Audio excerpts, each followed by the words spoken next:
bonsoir. On se retrouve aujourd'hui à Pont-Coblan. C'est la dernière étape de notre balade le long du canal de Nantes à Brest.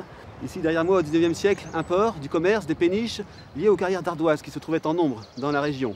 Et aujourd'hui, on va vous parler de kayak pour le loisir et pour la compétition. C'est parti.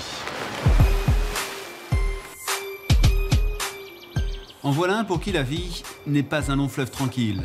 Ronan Bernard, originaire de Briec, est un battant. Coureur de fond de haut niveau, sa carrière est foudroyée en 2007 par un accident de voiture. Touché aux deux jambes et au bras droit, il n'abdique pas et se tourne vers le kayak en ligne, plus précisément le canoë-pirogue. Le Finistérien, champion de France, vise une médaille aux Jeux paralympiques de Rio et multiplie les séances d'entraînement sur le canal. Je suis là tous les jours, c'est mon bureau ici, quoi. Donc, je suis sur l'eau 5, 6, 7 fois par semaine. J'ai le muscu à mon club, quoi. Je fais 2-3 fois par semaine. Et du vélo aussi, 2 fois par semaine aussi. Ici on peut dire que c'est une rivière idéale. C'est bien, on va dire.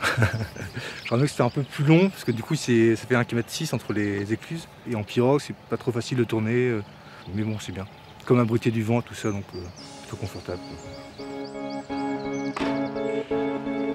La compétition n'est pas le seul credo du club nautique de Plébin qui campe au bord de l'Aune.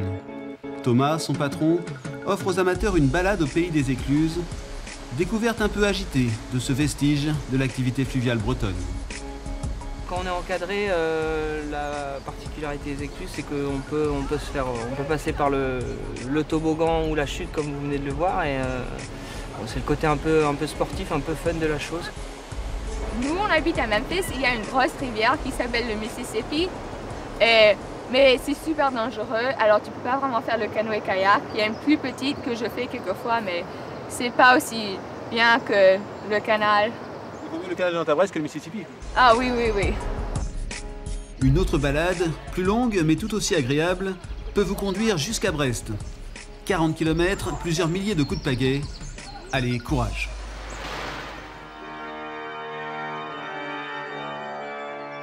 À Plébin, il y a aussi une merveille du patrimoine qui vaut bien une petite infidélité au canal. C'est bien sûr l'enclos paroissial, considéré comme l'un des plus complets de Bretagne. Alors Madame Lecause, on se retrouve dans le fameux enclos paroissial de Plébin. Est-ce que vous pouvez nous rappeler à quand remonte sa construction et quelles sont un peu ses particularités?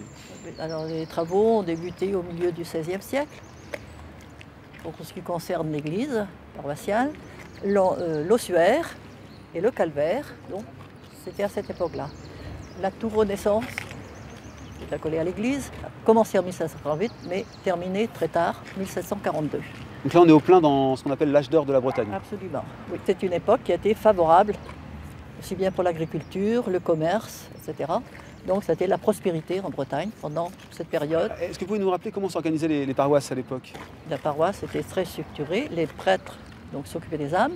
Et à côté, vous aviez un corps politique qu'on appelait le conseil de fabrique qui s'occupait de toutes les questions matérielles. C'était leur rôle jusqu'à la Révolution. Et la municipalité après a pris le relais. Ah, ici, le calvaire de l'enclos paroissial de Plébin est supposé très riche. Il est très important. Donc, il représente une trentaine de scènes de la vie du Christ, son enfance, sa mort, sa résurrection. On appelait la Bible du pauvre. Le clocher derrière nous, il a une particularité, il a été foudroyé. En 1699, la foudre est tombée sur la tour. La tour s'est effondrée sur le transept, donc il a fallu reconstruire. On remarque d'ailleurs que la construction n'est pas de la même date. La pierre utilisée n'est pas la même, c'est du grès, alors que l'église est en granit. Merci beaucoup, Mme Lecause.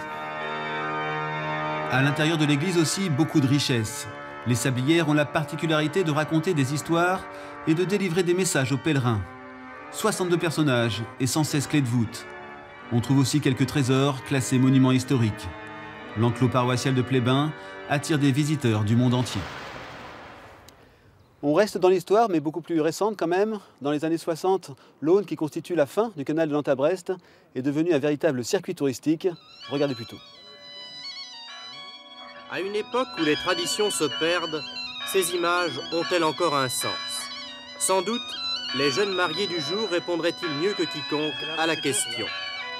À l'Italie, aux Baléares, ceux-ci ont préféré trouver la nature à leur porte, ou plutôt à la porte de l'une des 50 roulottes hippomobiles qui vont désormais emprunter les chemins du Finistère. Loin des voitures, des bruits fatigants de la ville, ces heureux nomades partent à la découverte d'une Bretagne telle qu'on ne la connaît plus.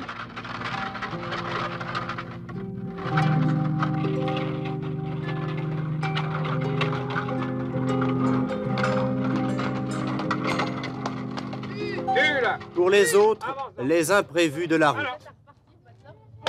Allez, une. Alors, une. Allez, Altas, viens.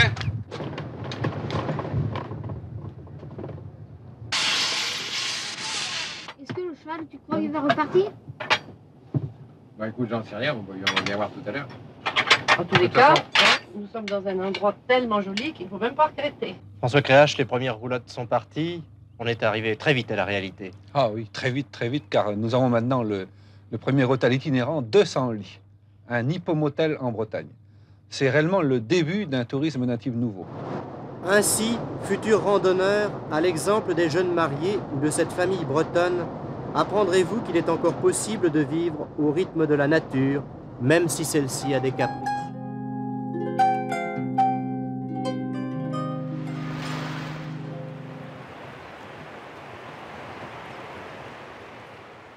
Voilà, on se retrouve à l'écluse de Guilly-Glaze, à Port-Launay. Dernière étape de notre périple le long du canal de Nantes à Brest.